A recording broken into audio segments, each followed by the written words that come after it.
Welcome to the Lock Shop with Nielsen and Hustler, powered by Coolbet Canada.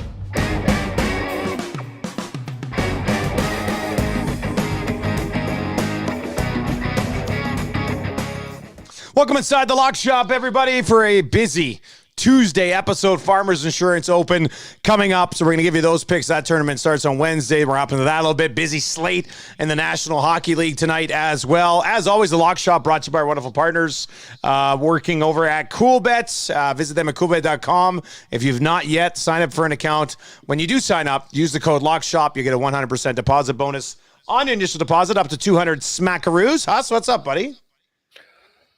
Well, what is up? I can't concentrate on anything other than thinking about this AFC Championship game and getting the hell out of here on Friday afternoon and going to KC for the weekend. And I may as well, listen, we love to pump our chests and Barry Horowitz ourselves when things are going well. I'm ice cold, people. I am ice cold like the Winnipeg winter right now. In fact, I'm colder. It's quite nice outside. It's nice here, too. This is time. Hopefully this will be a turnaround time. I will say this, the golf picks were good last week. I mean, of the 3 picks, I had 2 guys in the top 5 going into the final round. So we were stiffing around, but let's just say I'm glad that Dusty's in charge of the daily picks this week for the Lock Shop on Coolbet Canada because I missed yesterday too. I need to spend a little time in the sauna or something to heat up. Maybe it'll happen tonight. I'm looking forward to this Farmers Tournament, which, by the way, is Wednesday to Saturday. That's the reason why we're doing the golf picks today, because they're teeing off tomorrow with Torrey Pines, finishing on Saturday, so they don't conflict with the championship games. And Jim Nance gets, of course, to do Wednesday to Sunday out in San Diego, and then take the bird up to KC to call. What a gig! What a gig for this guy! That's absolutely phenomenal, man. That's. What a gig. That's amazing. And gets paid millions of dollars to do it. I'd do that shit for free. That would be amazing. That's nuts. A couple of comments. Mike on YouTube says, Huss is glitching between a 4-head and a 5-head, which is kind of funny. It's we don't know what's going on with your camera. It's really weird. It's like only with this, but you're the only one that happens. We'll get it fixed. Yes. If anyone knows more about this stuff than we do, let us know why this. After 500 episodes or whatever, all of a sudden this would happen. Yeah, and Patty didn't glitch, and you're not glitching on Winnipeg Sports Talk, so it doesn't make any sense. Exactly. So it's a mystery, folks. Tech guy, let us know. And then K Klaus 10 on Twitter says, love the show, guys. So that's really nice. We love you too, man. Thanks for checking it out. Tell your friends about the Lock Shop. Make sure they subscribe to the YouTube channel, closing in on 600 members. When we get to 1,000, we're going to give away $1,000 cash. Just youtube.com/lockshop. Bets. Haas, we got to talk NFL here before we get going. We'll get to some NHL picks tonight. I think I saw you tweet last night. Why not? Bengals -1.5. It's not going to move any further, is it? Well, as of right now, they're a 2-point favorite against the Kansas City Chiefs. This is a rather remarkable big chunk of points being moved here early in the week. It is wild and maybe more significant because, listen, the difference between 1.5, 2, I think in this case, you got to bet the team that you want to win.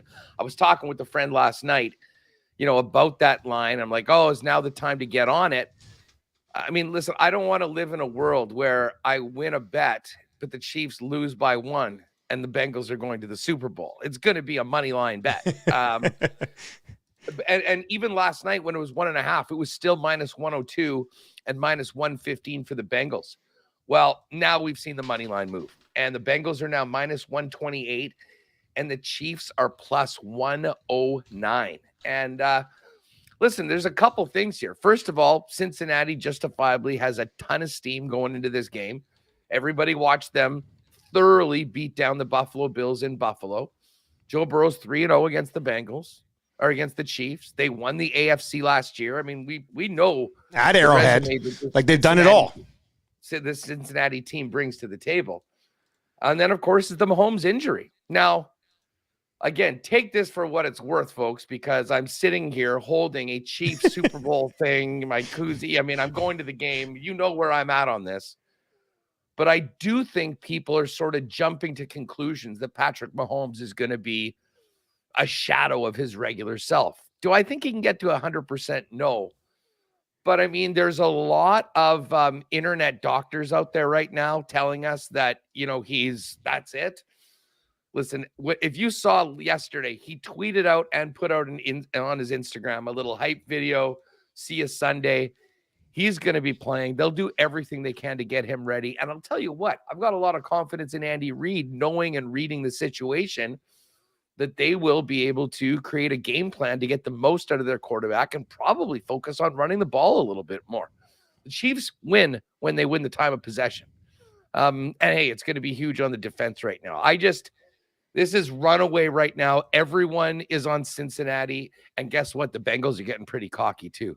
I mean, Eli Apple is the mouthiest borderline NFLer in the league. I was wondering why he was so hated by so many other players. Like when he gets burned, you'll see other NFL players go to Twitter and shit talk him on social media. Well, we know now.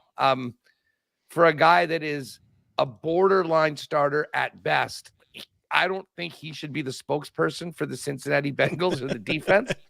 It can only come back to haunt you. But in a lot of ways, listen, the Chiefs talked a lot of smack last year, and they got upset at home. I'm hoping the roles are reversed right now. Certainly who's doing the talking right now is reversed, but it's pretty wild, man. Plus 109. Chiefs, you'd have to go back as to when they were a home underdog the last time. And we're basically talking about maybe the first few we're talking probably early Mahomes' career, right? Yeah. Like, do you think this doesn't get to 3, right? Unless there's an update on like Mahomes will be playing at 60%. Like, I can't see it moving. I thought maybe by the time it closed with the injury news and the history, maybe it'd be a pick of maybe Cincy a slight favorite. Little surprise it's at 2. I'd be pretty stunned if it moves any further, but I'm kind of stunned it's at 2 right now, Huss. So, I mean, I don't know. There's no chance you're going to get a chance to bet on Mahomes at home plus a field goal. Like, that doesn't happen, right? I don't think so. I really, but can't. Again, there's no way. Get 10. I didn't think we'd get to 2, and I didn't think we'd get to like more than plus money on the Chiefs right now. So we'll be following this line all week long. I have been waiting as to when I wanted to put a little sprinkle down on the Chiefs, and I think right now a plus 109. But again, I'm going to see what happens over the course of the afternoon. I mean, maybe it gets to plus 115, maybe at plus 120. I mean, as I say, the Bengal train, along with the public, and obviously some of the sharps right out of the gate when the line came out, got on it too. So, but I think we all know when there's such massive consensus on one side, these books didn't build these massive hotels by losing tons of money. So maybe it's this is a good sign for the Chiefs. I don't know. No movement on the other game though. Hey, it's still sitting at 2.5. Yeah, not as much intrigue on that one. I think they basically said this is going to be the line. You're not going to get 3 if you're on San Francisco, and it's probably not going down much for the Philadelphia Eagles. And money line right now, Niners plus 123 and the Eagles minus 145. Funny, the Eagles the biggest favorite of all of the teams this week in the playoffs, and they're the only one that didn't participate in this weekend last year. Yeah, that's right. The other 3 definitely have experience with it. All right, so obviously we've got a huge NFL episode coming up on Friday. Make sure you are ready for that. Huss, let's before we get to our Farmers Insurance picks, let's get to the National Hockey League tonight. We've each got a couple of plays for you, and I'll watch for the Lock Shop play of the day coming up later on Cool Bet social accounts. I probably will stick with the National Hockey League. I might dive into that Lakers-Clippers game tonight too, though. We'll see. So watch for that and Lock Shop play of the day. Where are you going on the ice tonight, Huss? Well, I got 2 plays, and one of them is taking a home favorite against a crappy team, and that is the Detroit Red Wings, who were lucky enough to be taken on the San Jose Sharks. Now, the Sharks have actually been kind of pesky over the past month or so. They've had, a couple nice wins. But I really do think that the Detroit Red Wings, who are just a game above 500 on the season and at home, need to jump on this opportunity to at least stay in the mix and be playing some important games down the stretch in March. If you look at what the Red Wings have done lately, they haven't been great. They lost at home to the Philadelphia Flyers after a big road win against Vegas, which followed up 4 straight losses. And as far as the Sharks go, as I say, they're 4 games under 500. They're coming off a beatdown from the Boston Bruins, a loss to the Columbus Blue Jackets, and they only have one win in their last 6 games. So give me the Rings on the money line at home at -144. And the other game, and again, this is a bit of a gut play. Vegas +155, a nice plus number in New Jersey. Now, the Vegas Golden Knights have not been very good at all lately. They still have a nice record at 29-17-2, but they've lost 4 of their last 5, including the ultimate indignity, losing at Mullet Arena in their last game out to the Arizona Coyotes. All that being said, the Vegas Golden Knights are one of the best road teams in the National Hockey League. I believe they're 15-4 on the road. They're also too good of a team to get into a slump like this right now. So you go into a team like the Devils, where the Devils have this incredible 30-12-4 record, but they're only 2 games above 500 at home. They've done most of their damage on the road, as have the Knights. So listen, you look at those home road splits, they certainly help the visitors. And I really do think that Bruce Cassidy probably puts a little whip to the boys after losing to the Arizona Coyotes and get ready to get back in the win column tonight. So listen, it's a big number. They are an underdog, but I think there's really good value on Vegas. So I'm taking Detroit. I'm taking Vegas, both on the money line, one pretty big underdog, one favorite. And hopefully I can turn this thing around. I'm on the old, and I don't know if the way things have gone in Vancouver, maybe the old new coach bump just don't work because everybody loved Bruce. Maybe they're not happy with Rick Touquette, as he was called on that U.S. That was so bad. So bad. But Vancouver, look, if you're looking for a new coach bump, not many teams better to have roll in tonight than a team that doesn't want to win it all anymore. And that's the Chicago Blackhawks tonight. So I'm going to take Vancouver in regulation, -139. Get that first victory with Rick Tocchet as head coach. And usually this works. Usually the new coach bump is going to pay off. I'm not too sure. I'm a little hesitant just because the Canucks have been such a mess. But that's not like the Canucks blue line is old, but it's not a bad roster. Like, it's not a roster like Arizona. It's not a roster like Chicago. Like, Vancouver has some players. They're missing Demko, obviously. But I think there's something to work with there for Rick Tocchet. I think they're a significantly better lineup than what Chicago's going to trot out there. So I'm going to take Vancouver tonight to win in regulation at -139. And then the Bruins are just, they're a juggernaut. They're an absolute juggernaut. It's insane how good the Boston Bruins are. Ullmark is the fastest goaltender in NHL history to get to 25 wins. He basically just doesn't lose. This team in general necessarily doesn't lose. They get Montreal tonight. Montreal coming in off that little surprising win over Toronto. They were down. They came back and won in overtime. Boston, of course, has lost just 1 of their last 9. 7 of their last 8 wins, Huss, have been by at least 2 or more. They're covering the puck line every single night. That's why a lot of their puck lines are set at 2.5, which tonight's is. Yeah. So I moved it back down to 1.5, and it's at -154, a number that they would have covered here in 7 of their last 8 victories. And, of course, they've won 8 of their last 9. So, it's crazy that even -1.5 is just -154. But Boston, I think, comes in and takes care of business against Montreal. There's always that Montreal-Boston rivalry, but I think Boston's at the point now where they're like, oh, that's cute.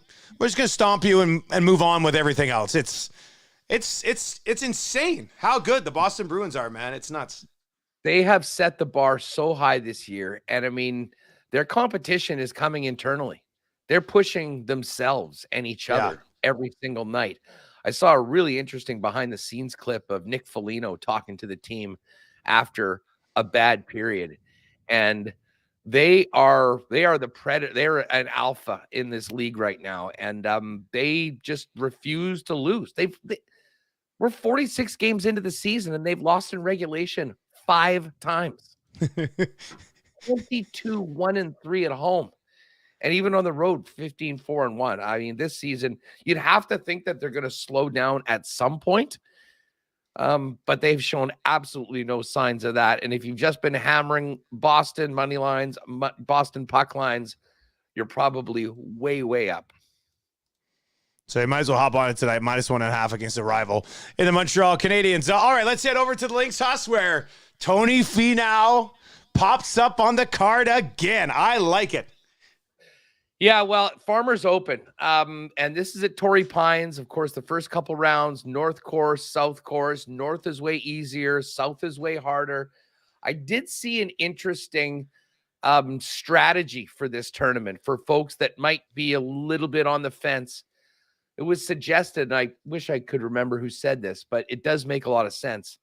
Bet guys pre-tournament that you like that start on the North course, because that's the easy course. And if you're betting guys that are on the South, wait till after round one, because inevitably they'll probably look like they're way further down and you might get adjusted odds on that. That being said, that's just a neat little angle. Most courses, most tournaments are all on the same course. This is one of the few where you get that opportunity to maybe strategize a bit. That being said, regardless of where guys are starting, I've got 3 picks. And one of them's Finau. Listen, Finau has been top 10 machine since he started this season. He's had 3 really nice runs. And even last week, pretty darn consistent. Every round in the 60s. Finished -21 with 5 or 6 shots off, still with the T16. And before that, a couple of 7ths. And, of course, the win at the Houston Open heading into Christmas. He's played well at Torrey Pines before, despite missing the cut last year. And when you look at it, the one thing I should just say right off the bat is that you do have to consider John Rahm. Now, I would never normally take a... What's that, like plus 450 or something? That's the thing. The number right now for Rahm is plus 475.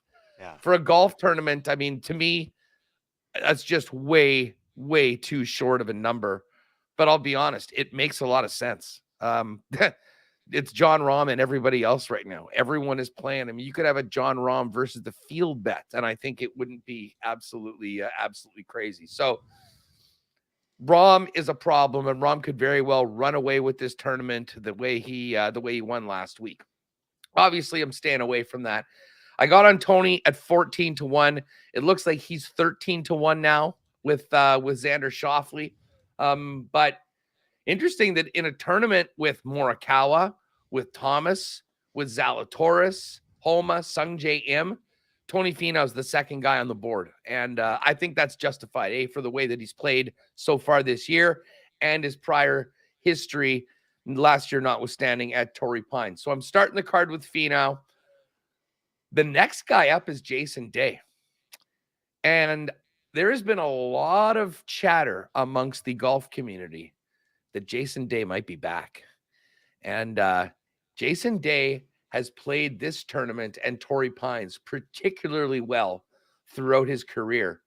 And it was last year where he had his best performance of the entire season at the Farmers at Torrey Pines, tying for 3rd. He's won this tournament before. I think he is somewhat of a dark horse. And if Jason Day was going to pop, this is a great course for him.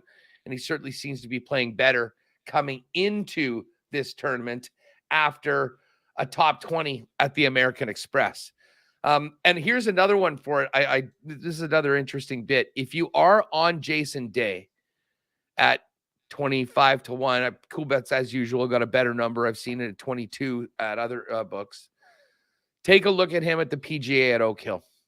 He's top 10 there before. If you do think the Day is back and he will contend, the PGA is probably the tournament that he will do it at.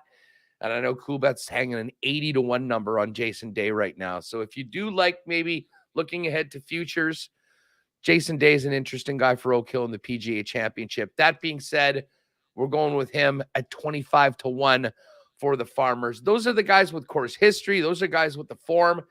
And then I've got a big long shot, and we were talking about this guy last week at the Amex who was just playing out of his mind. Now, Davis Thompson finished up 1 shot short to John Rahm, but still ended up going -26 for the entire event.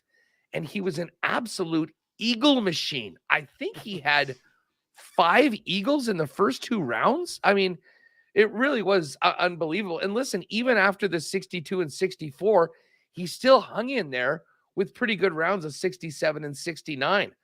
Now, he does not have a long history at Torrey Pines.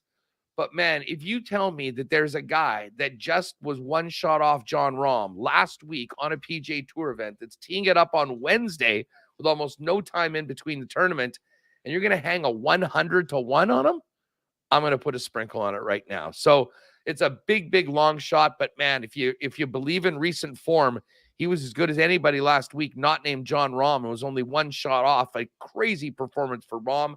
So Davis Thompson is getting a little sprinkle at 100-1. But the two big boys were rolling with Tony and Jason Day in the Farmers Insurance Open that begins tomorrow, folks, not Thursday. It starts on Wednesday because of the NFL games on the weekend.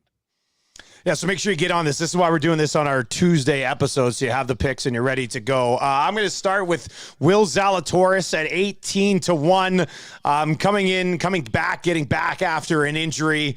Has played just the 2 events so far, but he's fired rounds in the 60s in all 8 rounds so far. So his form appears to be fine. And, of course, at this event, he's been outstanding. Lost last year in a playoff. And the year before that, he finished top 7. I can't remember where I saw it. 12 of the last 14 winners of this event had previously had a top 10 at the event. And Zalatoris fits that criteria. He's at T2 and T7 his last 2 times out. He's come back from injury, looks really good, sub 70 in all 8 rounds so far. So you're going to get him at 18-1. So I'm going to hop on Zalatoris. I'm also going to take a look at Max Homa, who missed the cut at this event last year, but the 2 previous years, 18th and 9th. So he's played this well. And how about Homa? If going back to last, I guess it would be September. He's played 6 times. He won T20, T23, 17th, T4, and then he started this year at the Century with a T3. So his last 6 events, he's finished no worse than 23rd. And he's had some success here in the past, even though he missed the cut last year. So Max Homa at 22-1. And then I think Montgomery might be my guy this year until he gets it done. I was on him last week. He ended up finishing, T5 last week. So by far my best performance last week. So I'm going to roll back here with him again. And I think he finished, this is kind of where it started for him last year. I think he finished like T11 at this event last year. And his run right now is just, I love that we're still, now the stronger field here maybe this week, but I love that we're still getting this number. He has not finished outside of the top, he's finished outside of the top 15th once since September. And he's played 1, 2, 3, 4, 5, 6, 7, 8, 9, 10 events. His last 10 events, he's finished outside of the top 15 once. That's it. And finished 11th here last year. So he's going to get one. It's going to happen, and I want to be on it when it does. So I'm going to be on Montgomery here at 35-1, Home at 22-1, and Zalatoris at 18-1. Montgomery has that Willie Zalatoris feel before he popped for a win. Like he's just sniffing around. He's there almost on a weekly basis. His numbers keep getting better, and he gets used to going toe-to-toe with these top players on Sunday afternoon. So I'm with you. I think at some point I might join the ranks of the Taylor Montgomery crew. But as of right now, I couldn't resist Davis Thompson at 100. Well, you made a nice case for him, buddy. I'm not going to lie. You convinced me at 100-1. I think you kind of have to hop on that. It's such a quick turnaround, a couple of days. You're right back at it. You're already feeling it. I like that. Yeah, that's not bad. And I mean, listen, when you're at CoolBet and you're breaking down these numbers, don't be shy to maybe take a couple long shots for this tournament. I mean, while you look at the top 10 and the top 10s of this tournament often feature many of the top guys and the shortest odds, there has been a number of longer shot victors, including Luke List last year. Yep. And I think List was like 80 or 90-1 for the tournament last year. Luke List, by the way, if you like the course familiarity and the repeat narrative, Luke List is 80-1 this week for this tournament. So, well, it makes a lot of sense, and I think we'll see a lot of these top guys being there. And listen, top 10 bets on some of those top players, I think make a lot of sense as well. But don't, if you do like swinging for the fences with a couple guys at long odds, Farmer's not a bad tournament to do it. All right, so there you go. Farmers Insurance Open starts on Wednesday, so make sure you get those bets in before everybody tees off tomorrow. That's why we jammed this into this Tuesday episode. We got a huge episode coming Friday to get you ready for AFC NFC Championship Sunday. We'll be picking the spread, obviously, but we're going to have to dive into some player props for both games and maybe figure out some sort of bet builder or player prop parlay that we can mix in on the weekend as well, huh? So you stay focused on that. You get some rest. I know you're going to need it this weekend. I know you're nervous because Joe Burrow appears to be a better quarterback than Patrick Mahomes. But I know. Whoa. That's absurd. That's absurd. I had to sneak that again, in. I wanted to see if you were paying attention. There's a lot of people saying that right now. And look, just ask Patty over at Coolbet and where the money's going in. Yeah. Dude, underestimate Patrick Mahomes at your own risk, everybody. That's all I'm saying. And he still is the man. Listen, I cannot wait. But yeah, we're going to break these games down. We'll maybe have to have, depending on where we're on right now, because there's only 2 games, we may have to have our own exclusive each. We'll double it up. Yeah, good idea. A couple props, a game and whatnot, but we'll get that all up and finish up the show and then off to Arrowhead for what should be a very, very fun weekend. Talk to you later in the week, bud. Thanks, dude.